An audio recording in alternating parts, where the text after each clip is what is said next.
ਇੱਕ ਓੰਕਾਰ ਸਤਨਾਮ ਕਰਤਾ ਪੁਰਖ ਨਿਰਭਉ ਨਿਰਵੈਰ ਅਕਾਲ ਮੂਰਤ ਆਜੂਨੀ ਸੈਭੰ ਗੁਰ ਪ੍ਰਸਾਦ।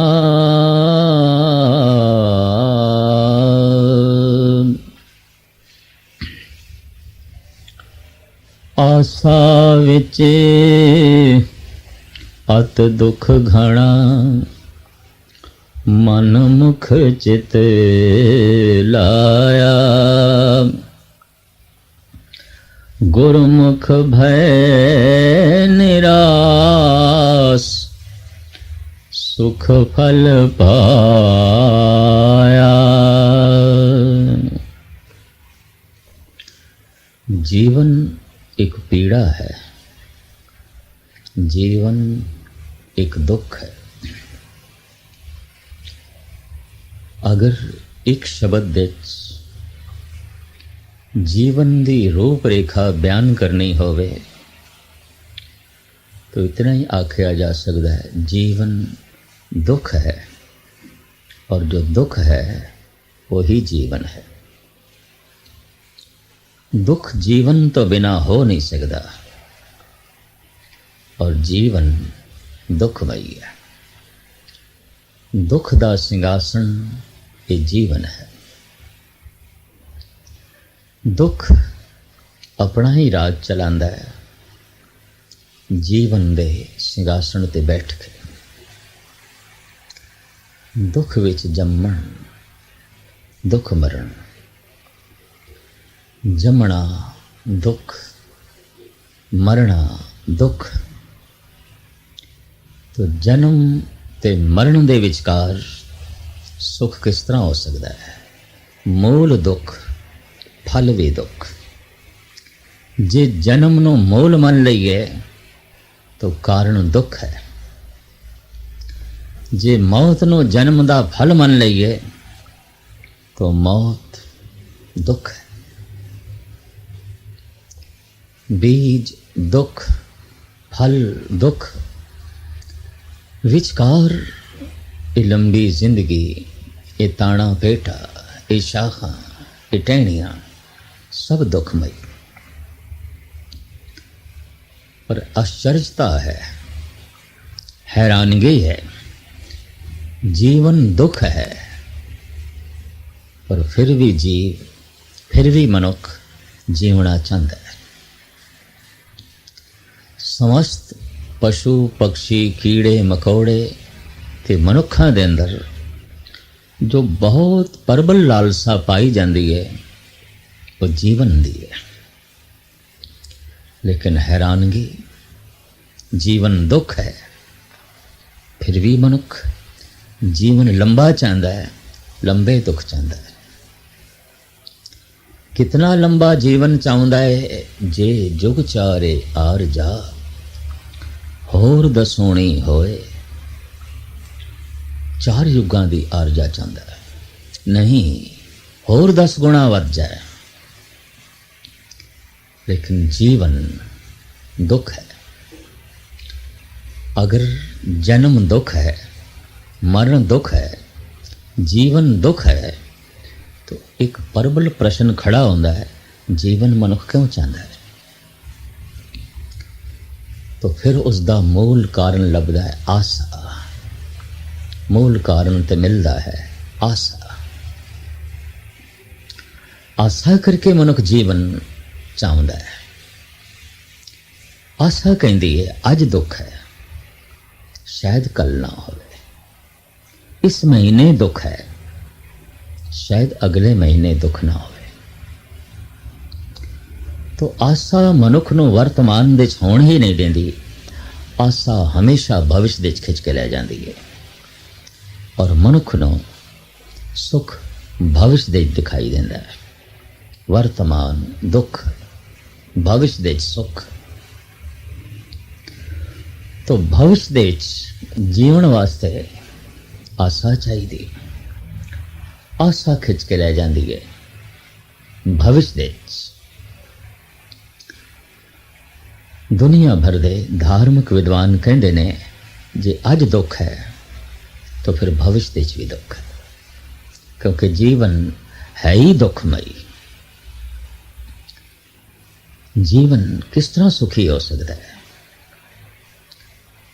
ਸਾਹਿਬ ਕਹਿੰਦੇ ਨੇ ਆਸਾ ਵਿੱਚ ਅਤ ਦੁੱਖ ਘਣਾ, ਮਨਮੁਖ ਚਿਤ ਲਾਇਆ, ਗੁਰਮੁਖ ਭੈ ਨਿਰਾਸ਼, ਸੁਖ ਫਲ ਪਾਇਆ।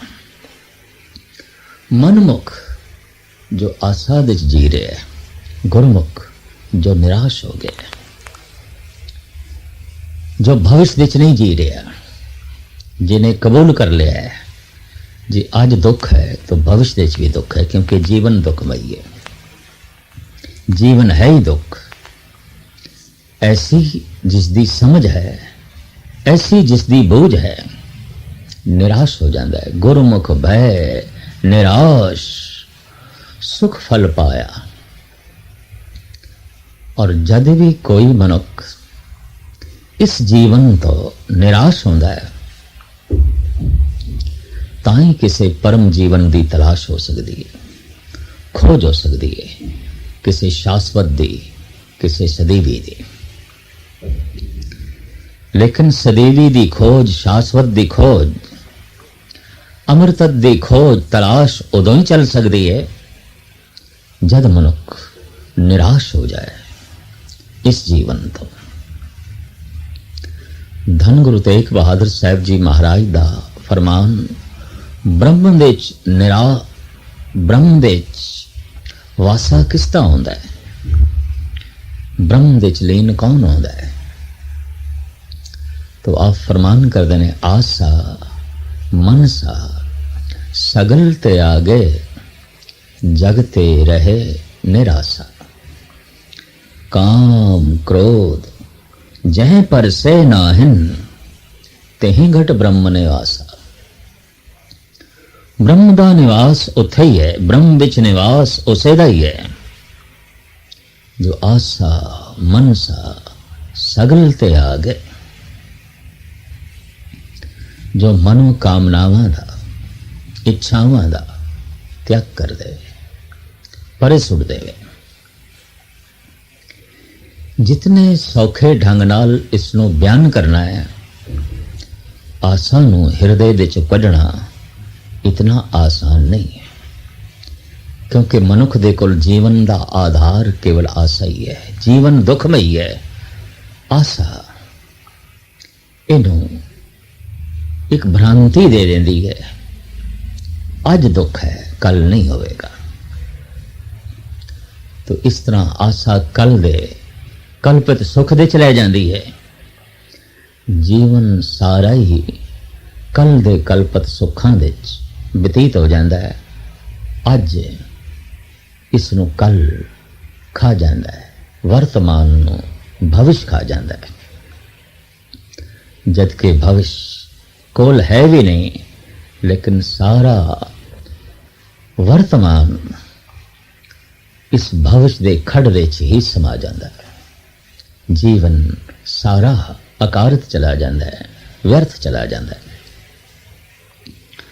धन गुरु नानक देव जी महाराज रामकली राग दी सिद्ध घोष नामक बाणी विच फरमान करते ने, रहे एकांत एको मन वसिया, आसा माहे निरासो, अगम अगोचर देख दिखाए नानक ताका दासो।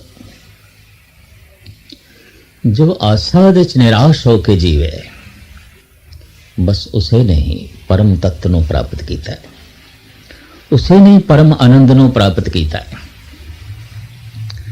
जितना अचेत मनुख होवेगा आशावादी होवेगा, जितना सुचेत होवेगा निराश हो जाएगा। क्यों? क्योंकि जितना सुचेत होवेगा उतना जीवन दुखमय उसनों दिखाई देगा। जितना अचेत होवेगा जीवन उसनों उतना दुखमय दिखाई नहीं देगा, जीवन उसनों सुखमय दिखाई देगा। इस वास्ते निराश होने लई बड़ी परखर बुद्ध चाहिए है, बड़ी प्रबल बुद्ध चाहिए है, बड़ी प्रबल सोचनी चाहिए है। असी देखते हाँ कि एक बुढ़ा मानसिक तल ते या सरीरक तल ते जितना पीड़ित होता है एक जवान नहीं होता, पर एक जवान भी जितना मानसिक तल ते कलेश दे जींदा है बच्चा नहीं। बच्चा शरीरक पीड़ा नूं भी कोई बहुत गहराई नाल नहीं लैंदा, क्यों कि अजे पूरा जागया नहीं, बहुत अचेत है। जैसे किसी नूं 104 दर्जे का बुखार चढ़ जाए, 102 जवान नूं बुढ़े नूं हो सकता सारे घर नूं वगत पा देवे, पर बच्चे नूं चढ़िया बुखार पे है खामोश। ठीक है, शरीर ने ढाल है, उठ नहीं सकता, खेल नहीं सकता, लेकिन मानसिक तल तो इतना बेचैन नहीं है क्योंकि इतनी सोचनी ही नहीं है। तो जब इतनी सोचनी नहीं, इतना सुचेत नहीं, तो इतना दुख भी भासदा नहीं पिया। ये तो असीं देखते हाँ डॉक्टर ने जब शरीर का ऑपरेशन करना होता है तो उस जगह नूं सुन्न कर देंदा है, अचेत कर देंदा है। पूरे शरीर दे जे किधरे ऑपरेशन करना है तो पूरा दा पूरा ही मनुख नूं बेहोश कर दिता जाता है। वड्डे ऑपरेशन बेहोशी की हालत दे चाहुंदे ने, नश्तर चल रहे ने, छुरियां चल रही ने, सुइयां चल रही ने, लेकिन कोई पीड़ा नहीं हो रही क्योंकि शरीर अचेत हो गया है और पीड़ा नूं महसूस करने वाली शक्तियां अचेत हो गई ने। तो जितना अचेत मनुख होवेगा जीवन उतना दुखदाई नहीं है, उहदे लई जीवन कोई दुख नहीं है। ऐसा मनुख जीवन की लालसा ते जीवन की आशा दे जी सकता और बड़ी प्रबल जीवन की आशा उसके अंदर होवेगी क्योंकि अचेत है। मनुख ते मनुखी बच्चियां नालों ज्यादा अचेत ने पशु पक्षी। ये भी इतना दुख महसूस नहीं करते जितना कि मनुख। या इंज कह लो पशुओं की दुनिया च, पंछियों की दुनिया च दुख है ही नहीं। दुख नूं समझण लई, दुख नूं महसूस करने लई बड़ी प्रबल बुद्ध चाहिए है ही नहीं उन्हां कोल। उन्हां दी जिंदगी च कोई दुख नहीं, शरीरक जीवन है, कोई दुख नहीं है। हाँ, वो पशु वो पक्षी जरूर दुखी हो जाते हैं जिन्होंने मनुखों की संगत विच रहना पैंदा है, तो मनुख उन्होंने पशु पक्षियों की प्राकृतिक जिंदगी दे फर्क पा देंदा है, अपने ढंग नाल जीवन ते मजबूर करता है। वो बेचारे पीड़ित जरूर हो जाते हैं, वरना प्राकृतिक जीवन जीण वाले पशु ये पक्षी ये कीड़े मकोड़े सारे ही सुख दे जी रहे हैं। उन्हां लई जीवन कोई पीड़ा नहीं है, जीवन कोई दुख नहीं है, जीवन कोई विपता नहीं है। एक पत्थर नूं ते टुकड़े टुकड़े भी कर दईए, कोई तड़पना नहीं, कोई रुदन नहीं, बिल्कुल अचेत, बिल्कुल अचेत। तो मूर्ख मनुख इतना दुखी नहीं होता जितना कि सियाणा। या दुख सुख दी इस तरह सीमा बनाई है, जितना कोई मूड उतना ही दुख घट है, पूरा मूड है दुख बिल्कुल नहीं है। जितना कोई सुचेत सावधान ते सियाणा है उतना ही दुख है, पूर्ण सुचेत हो गया तो प्रबल दुख है। जीवन दुख तो बिना और कुछ भी नहीं। और जब कोई प्रबल बुद्ध मनुख, पूरी सोचने वाला मनुख जब इस सोचता है, देखता है कि जीवन दुख है, तो जब ऐसा सोचता है, सोचते हैं जीवन तो निराश हो जाता है, उदास हो जाता है, उहदियां इच्छावां गिर जांदियां ने। ते जब जीवन की आशा ही मिटी तो जीवन नाल सब कुछ संबंधित जो सी सब मिट गया, निराश हो गया, उदास हो गए। और साहिब गुरु नानक देव जी महाराज का फरमान है, ये निराशा दरअसल गुरमुख होने की निशानी। आशा विच अत दुख घना, मनमुख चित लाया, गुरमुख भय निराश, सुख फल पाया। ਹੋਏ ਨੇ ਪਸ਼ੂਆਂ ਦੀ ਤਰ੍ਹਾਂ ਦੁਨੀਆ ਦੇ ਕੁਝ ਅਚੇਤ ਮਨੁੱਖ ਵੀ, ਔਰ ਉਹ ਕਹਿੰਦੇ ਨੇ ਜੀਵਨ ਆਨੰਦਮਈ ਹੈ, जीवन सुखमयी है। जैसे कि पहला मुगल सम्राट बाबर, उसका फरमान रोज़ो नो बहारों में व दिल रुबा खुशस्त, बाबर ब ऐश कोश के आलम दोबारा नेस्त। उदास होने की लोड़ नहीं, निराश होने की लोड़ नहीं। इतने रस, इतने रंग, इतने रूप, इतने रंग तमाशे,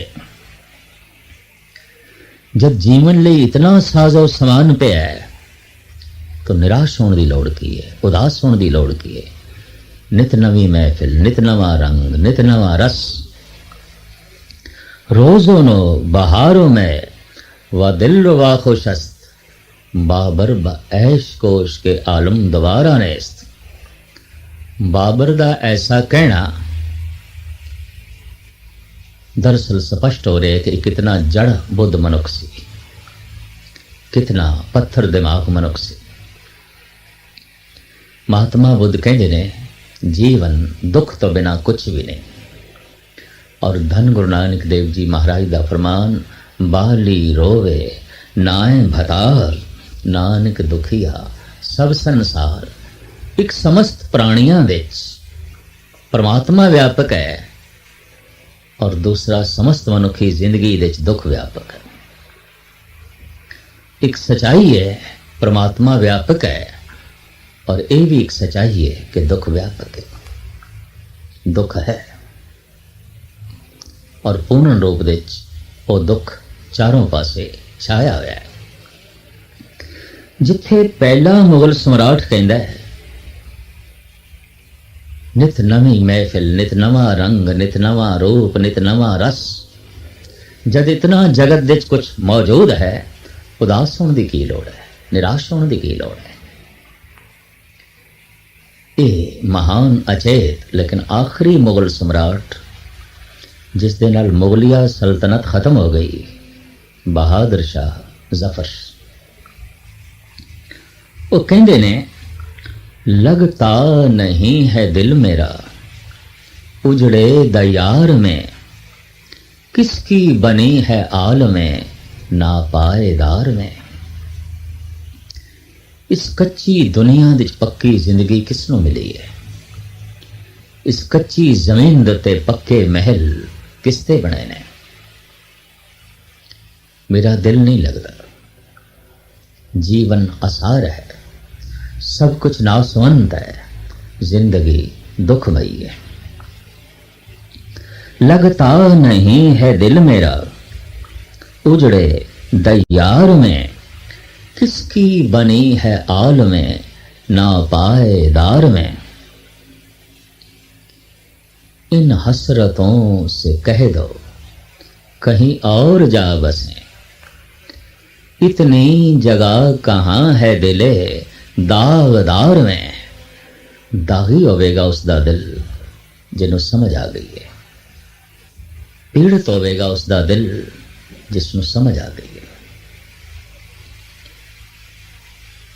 जल रहा होवेगा उसका दिल, सड़ रहा होवेगा उसका दिल जिन्हों सूझ आ गई है, समझ आ गई है। तो तड़पदा होया एक दिल है बहादुर शाह जफर को। तो कहते इस दुखत इस तड़पे हुए दिल दे किसी भी हसरत वास्ते हुण जगह नहीं रही, क्योंकि समझ पै गई दुनिया का बोध हासिल हो गया। उम्रे दराज मांग कर लाए थे 4 दिन, 2 आरज़ू में कट गई 2 इंतजार में। बड़ी लंबी उम्र लेके मैं आया सी खुदावन ताला, तो कितने 4 दिन, 2 दिन लंघ गए,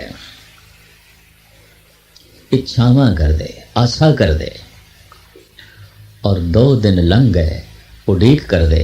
इच्छा अज पूरी होवेगी कल पूरी होवेगी, आशा अज पूरी होवेगी कल पूरी होवेगी। इस तरह 4 दिन लंघ गए, इसी तरह ही जिंदगी लंघ गई। ਅੱਧੀ ਜ਼ਿੰਦਗੀ ਆਸਾ ਕਰਦੇ ਹਾਂ ਤੇ ਅੱਧੀ ਜ਼ਿੰਦਗੀ ਉਡੀਕ ਕਰਦੇ ਹਾਂ। ਆਸਾ ਅੱਜ ਪੂਰੀ ਹੋਵੇਗੀ, ਕੱਲ ਪੂਰੀ ਹੋਵੇਗੀ। ਜੀਵਨ ਸਾਰਾ ਇਸੇ ਦੁਬਦਾ ਵਿੱਚ ਨਿਕਲ ਗਿਆ। ਬੜੀ ਸੁੰਦਰ ਤਰਜਮਾਨੀ ਕਰ ਦਿੱਤੀ ਹੈ ਮਨੁੱਖੀ ਜ਼ਿੰਦਗੀ ਦੀ। ਇਸੇ ਤਰ੍ਹਾਂ ਜੀਵਨ ਮਨੁੱਖ ਦਾ ਜੋ ਹੈ ਬਤੀਤ ਹੋ ਜਾਂਦਾ ਹੈ। ਲੇਕਿਨ ਫਿਰ ਵੀ ਮਨੁੱਖ ਜੀਵਣਾ ਚਾਹੁੰਦਾ ਹੈ ਕਿਉਂਕਿ ਅਚੇਤ ਹੈ, ਸੁਚੇਤ ਨਹੀਂ। ਆਸਾ ਲੈ ਜਾਂਦੀ ਹੈ ਭਵਿਸ਼ ਵਿੱਚ, ਔਰ ਜਿਸ ਦਿਨ ਆਉਣ ਵਾਲਾ ਕੱਲ ਭਵਿਸ਼ ਅੱਜ ਵਰਤਮਾਨ ਬਣਦਾ ਹੈ ਤਾਂ ਵਰਤਮਾਨ ਵਿੱਚ ਦੁੱਖ, ਅੱਜ ਤੇ ਦੁੱਖ ਹੈ। ਫਿਰ ਆਸਾ ਹੋਰ ਅਗਲੇ ਕੱਲ ਵਿੱਚ ਲੈ ਜਾਂਦੀ ਹੈ, ਹੋਰ ਅਗਲੇ ਕੱਲ ਵਿੱਚ ਰਹਿ ਜਾਂਦੀ ਹੈ। ਇਸ ਤਰ੍ਹਾਂ ਜੀਵਨ ਸਾਰਾ ਦੁੱਖ ਦੇ ਵਿੱਚ ਔਰ ਆਉਣ ਵਾਲੇ ਕੱਲ ਦੀ ਉਡੀਕ ਦੇ ਵਿੱਚ, ਭਵਿਸ਼ ਦੀ ਚਿੰਤਾ ਦੇ ਵਿੱਚ ਬਤੀਤ ਹੋ ਜਾਂਦਾ ਹੈ। ਰਾਜਯੋਗੀ ਭਰਤਰੀ ਉਤੇ ਦੁਖਤ ਹੋ ਕੇ ਕਹਿੰਦੇ ਨੇ, ਮੋਹ ਤਜ ਮਾਤ ਰਮਾ ਅਬ ਤੂੰ ਭਜ ਆਨ ਕਿਸੇ, हे ਆਸਾ ਛੋੜ ਮੈਨੂੰ ਤੂੰ। ਮੈਂ ਮਹਿਲ ਛੋੜ ਕੇ ਆ ਗਿਆ, ਮੈਂ ਮਹਿਲਾਂ ਦੇ ਪਟਰਾਣੀਆਂ ਛੋੜ ਕੇ ਆ ਗਿਆ, ਮੈਂ ਪਰਵਲ ਧਨ ਸੰਪਦਾ ਛੋੜ ਕੇ ਆ ਗਿਆ, ਮੈਂ ਰਾਜ ਸਿੰਘਾਸਨ ਛੋੜ ਕੇ ਆ ਗਿਆ। ਜਦ ਇਤਨਾ ਕੁਛ ਮੈਂ ਛੋੜ ਕੇ ਆਇਆ, हे ਆਸਾ ਹੁਣ ਤੂੰ ਮੈਨੂੰ ਛੋੜ, ਕਿਉਂਕਿ ਮੈਂ ਤੈਨੂੰ ਛੋੜਨ ਵਿੱਚ ਅਸਮਰਥ ਹਾਂ। ਮੈਂ ਤੈਨੂੰ ਛੋੜ ਨਹੀਂ ਸਕਦਾ, ਤੂੰ ਮੈਨੂੰ ਛੋੜ। बड़ी अजीबो गरीब घटना है कि सब कुछ छोड़ के भी सब कुछ दी आशा छोड़नी बड़ी औखी, बड़ी औखी। एक दोहा भरतरी दे नाल संबंधित है। सब सखियन का संग तज्यो, तज्यो तख्त अर ताज, ए आशा पर तू न तजी, भरियो पीप से हाथ। चांदनी रात भरतरी टहल रहे ने, किसी ने पान खादा ते थुके। ये लाली चमक रही सी चंद्रमा दी चांदनी। भरतरी ने सोचिया कोई लाल पे है कीमती, चुकन लगे, हाथ लिबड़ गया। दुखत होके कहंदे ने, लाल मैं छड़ आया, लाला दी आशा नहीं छड़ी। महल में छोड़ आया, रानियां पटरानियां में छोड़ आया, धन संपदा में छोड़ आया, राज सिंहासन में छोड़ आया, पर की करा आशा नहीं छुटी, आशा नहीं छुटी। मौजूद है और अपना आसन जमा के जो है बैठी हुई है। आशा दुख नूं भुलाण विच सहायक होंदी है थोड़ा जिहा, कि चलो अज दुख है, कल नहीं होवेगा। तो कल दी लालसा, कल दी आशा अज दे दुख दे जीवन नूं मजबूर कर देंदी है, और मनुख अज दे दुख नूं आउण वाले कल दी सुख दी आशा दे कुर्बान कर देंदा है। और इस तरह जीवन सारा अजाई चला जाता है। धन गुरु नानक देव जी महाराज फरमान करते हैं, जितना मनमुख, जितना अचेत होवेगा, उतना ही इच्छावां दे जीवेगा, आशावां दे जीवेगा। तरह तरह की आशा उस दे अंदर जो है चलेगी। और साहिब कहते हैं, आशा मनसा बंधनी भाई, कर्म धर्म बंधकारी, पाप पुण्य जग जाया भाई, बिन से नाम विसारी। आशा एक बहुत वड्डा बंधन है, मनुख नूं जकड़ के रख देंदी है। मजाल है कि प्रभु का चिंतन करे, और आशा ऐसा जकड़ दी है कई जन्मां तक छुटकारा नहीं आता। जन्म मरण चलता रहता है उसे ही आशा दे बंधन दे, उसे ही आशा दी जंजीर दे, उसे ही आशा दी डोरी दे बने होया। आशा मनसा बंधनी भाई, हर मनुख आशा दी जेल दे कैद है, आशा दे बंधन दे जकड़े होया है। और आशा दा यही बंधन जन्म ते मरण दा बंधन बन जाता है। और जब कोई निराश हो जाता है, ਸਾਰੀਆਂ ਆਸਾਵਾਂ ਦਾ ਤਿਆਗੀ ਹੋ ਜਾਂਦਾ ਹੈ, ਬੰਧਨ ਸਾਰੇ ਟੁੱਟ ਜਾਂਦੇ ਨੇ ਔਰ ਮਨੁੱਖ ਜਨਮ ਤੇ ਮਰਨ ਤੋਂ ਰਹਿਤ ਹੋ ਜਾਂਦਾ ਹੈ। ਇਸ ਵਾਸਤੇ ਕਿ ਧੰਨ ਗੁਰੂ ਤੇਗ ਬਹਾਦਰ ਸਾਹਿਬ ਜੀ ਮਹਾਰਾਜ ਐਲਾਨੀਆਂ ਕਹਿ ਰਹੇ ਨੇ, ਆਸਾ ਮਨਸਾ ਸਗਲ ਤਿਆਗੇ जग ते रहे निराशा, काम क्रोध जह पर से नाहिन तेह घट ब्रह्म निवासा। जितने सौखे ढंग नाल इसनों बयान किया जा सकता है, आशा का त्याग, आशा का त्याग इतना सौखा है नहीं। परमात्मा के दर ते आना है, सारिया ख्वाहिशां नूं दर तो बाहर रख के, लेकिन कीता की जाए, मनुख कामनावां इच्छावां करके ही थे पूजा पाठ करता है, तीर्थां ते जांदा है, तरह तरह के धार्मिक अनुष्ठान करता है। आसा बद्धा कर्म कमाए। जितने धर्म कर्म करता है आशा करके करता है, तो इस तरह धार्मिक कर्म भी बंधन का ही कारण बन जाते हैं। आशा मनसा बंधनी भाई, कर्म धर्म बंधकारी। वो धार्मिक कर्म जो आशा करके किए गए, वो भी मूल कारण बंधन का ही बने। उन्होंने भी जन्म ते मरण के बंधन विच पाया, बंधना तो छुटकारा ना मिल सकिया इसनूं। और इस तरह जन्म मरण की श्रृंखला, ये बंधन अनंत काल तो चल रहा है और चलता रहेगा जिन्ने चिर तक के आशा है।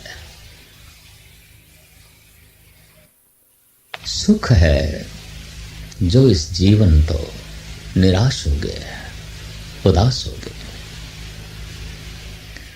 धन गुरु गोबिंद सिंह जी महाराज का भी यही फरमान है, रे मन ऐसो कर सने आशा, बन से सदन सभय कर समझो, मन ही माहे उदासा। घर नूं ही जंगल समझ ले, उजाड़ समझ ले, निराश हो जा, उदास हो जा, मन ही माहे उदासा। पर आशा उदास नहीं होने देंदी, आशा निराश होने नहीं देंदी। आशा घर नूं रौनक बनाई रखती है, जंगल नहीं बनन देंदी। आशा बाजार नूं मेला बनाई रखती है, उजाड़ नहीं बनन देंदी। जब कोई निराश हो जाता है, मेले उजाड़ हो जाते ने, घर भी जंगल हो जाता है। भगत कबीर कहते हैं, कबीर जै जै हों फिरो, कौ तक ठाए ठाए, एक राम स्नेही बाहरा, उजड़ मेरे भाई। एक राम दी भगती तो बिना, एक राम नाल जुड़े तो बिना सब कुछ उजाड़, सब कुछ जंगल, सब कुछ शमशान, सब कुछ ही जल रहा है, कुछ भी नहीं। पर आशा ऐसा सोचण नहीं देती, या इंज कह लो सारी सोचनी कुंद करके रख देंदी है आशा, और सारे दुखों नूं जन्म देंदी है। जैसे मनुख के अंदर विचारां दा प्रवाह चल रहा है, इसी तरह ही आशा का प्रवाह चल रहा है, विचारां ते असवार हो गए। राजयोगी भरतरी ते इसनूं कहंदे ने, हर मनुख के अंदर आशा दी सरता चल रही है, आशा दी नदी चल रही है। बड़ा सुंदर सवैया है इन्हां दा। आशा नाम सरी, मनोराज नीर भरी, तृष्णा तरंग खरी, व्याकुली गंभीर है। मनुख दे अंतस्करण दे चल रही है आशा दी नदी। इस दे मनो संकल्पां दा पानी है। आशा ते नदी दा नाम है, तो इस नदी दे पानी केड़ा है?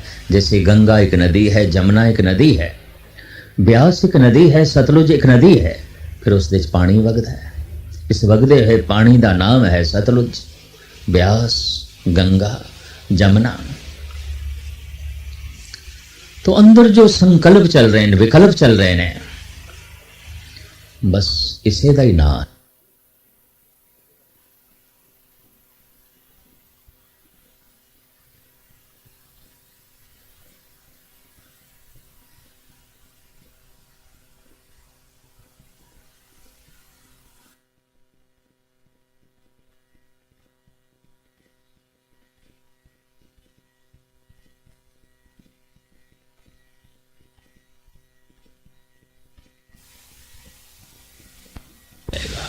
दुआ ही खुदा बन जाएगी, प्रार्थना ही परमात्मा बन जाएगी। अगर दुआ खुदा नहीं हुई तो दुआ दुआ हो ही नहीं। अगर प्रार्थना ही परमात्मा नहीं बनी तो समझ लो प्रार्थना हो ही नहीं। अगर अरदास ही प्रसाद नहीं तो अरदास हो ही नहीं। जद मनुख कहंदा मैं थक गया, मैं हार गया, हे प्रभु मेरे प्रयास नाल तो मैनू नहीं मिलेगा। अरदास है, तू बख्शिश कर, तू रहमत कर।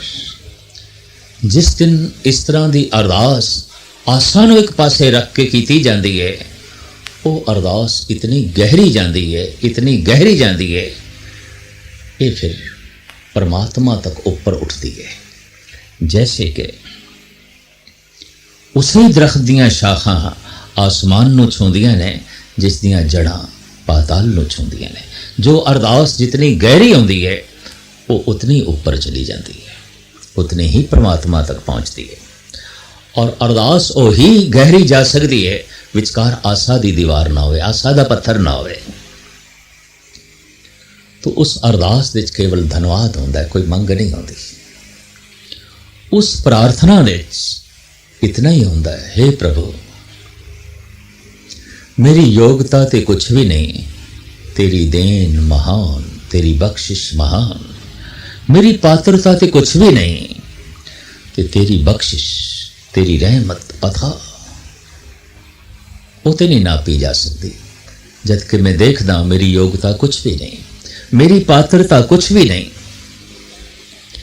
इस तरह की अरदास जिंदगी विच एको ही दफा होंदी है, क्योंकि पूरी हो जाती है, परमात्मा प्रगट हो जाता है।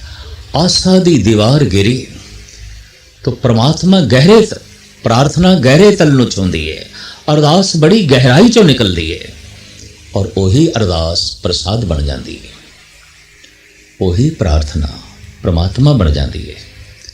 असीं ते बकायदा इसकी रूपरेखा बाहरों बनाई हुई है। पहले सत्संग विच आके कथा कीर्तन सुनना, दान पुण्य करना, सेवा करने, ये कर करके जब थके तो सब कुछ नूं पहुँचाना है अरदास तक। और अरदास तो बाद फिर प्रसाद, प्रसाद तो बाद फिर कुछ नहीं, अखीर दे च प्रसाद। कीता होया कर्म कांड धन है, महान है, जो ले जाए अरदास तक। पूजा पाठ जप तप शरा रहत बैत कर्म कांड अगर प्रार्थना तक ले गया है तो महान है, ठीक है। और प्रार्थना परमात्मा तक ले जाए, अरदास प्रसाद तक ले जाए, प्रसाद बन जाए, वही अरदास है। वरना नहीं, अरदास ही प्रसाद बने, अरदास ही परमात्मा बन जाए, प्रार्थना ही परमात्मा बन जाए। इतने गहरे तल तो प्रार्थना करे, अरदास करे कि वो प्रार्थना, वो अरदास ही परमात्मा का रूप बन जाए, ईश्वर का रूप बन जाए। और जद कदी किसी ऐसे हृदय चों अरदास निकलती है, वो अरदास ही प्रसाद बन जाती है, वो प्रार्थना ही परमात्मा बन जाती है। ऐसा मनुख कहता है, हे प्रभु तू मिले हैं मेरे प्रयास नाल नहीं, तो मिले हैं तेरा प्रसाद, तेरी बख्शिश। तो धन गुरु नानक देव जी महाराज दे बोल, गाल न मिलियो सेव न मिलियो, मिलियो आए अचिंता। तू घालना नाल नहीं मिलिया, मेरी मेहनत नाल नहीं मिलिया, तू मिले हैं तेरी रहमत, तेरी बख्शिश। तू मेरे प्रयास नाल नहीं मिलिया, तेरा प्रसाद, तेरी बख्शिश, तेरी रहमत। जी रहा सी पहले पदार्थां दी आसा विच दुख ही दुख, फिर जीण लग पिया परमात्मा दी आसा विच दुख ही दुख। सियाणे मनुख नूं कुछ भेद दिखाई ना दिता। मैं जी रहा सी पदार्थां दी आसा विच और कर्म कर रहा सी, हर कर्म ने दुखद कीता। प्रार्थना परमात्मा दी आसा पैदा हुई और मैं करन लग पिया कर्म, हर कर्म ने थकाया, हर कर्म ने तोड़िया, हर कर्म ने निराश किया। लेकिन ये सही मार्ग है अगर अरदास पैदा हो जाए, प्रार्थना पैदा हो जाए, तो वो कर्म कांड तो थकिया होया मनुख, प्रयास कर करके थकिया होया मनुख जब अरदास तक पहुँचता है, कर्म कर करके थकिया होया मनुख जब प्रार्थना तक पहुँचता है, तो जैसे उस प्रार्थना दे लीन होके जब प्रार्थना का रूप हो जाता है, वही प्रार्थना परमात्मा का रूप हो जाती है, वही दुआ खुदा बन जाती है, वही अरदास प्रसाद बन जाती है। धन गुरु नानक देव जी महाराज, धन गुरु गोबिंद सिंह जी, धन गुरु ग्रंथ साहब जी महाराज सारी मनुखता नूं सूझ बूझ देण, गहरे तल चों अरदास निकले ताकि अरदास ही प्रसाद बन जाए, प्रार्थना ही परमात्मा बन जाए, और जीवन उस दिन धन धन हो जाता है जिस दिन दुआ खुदा बन जाती है, प्रार्थना परमात्मा बन जाती है, अरदास प्रसाद बन जाता है।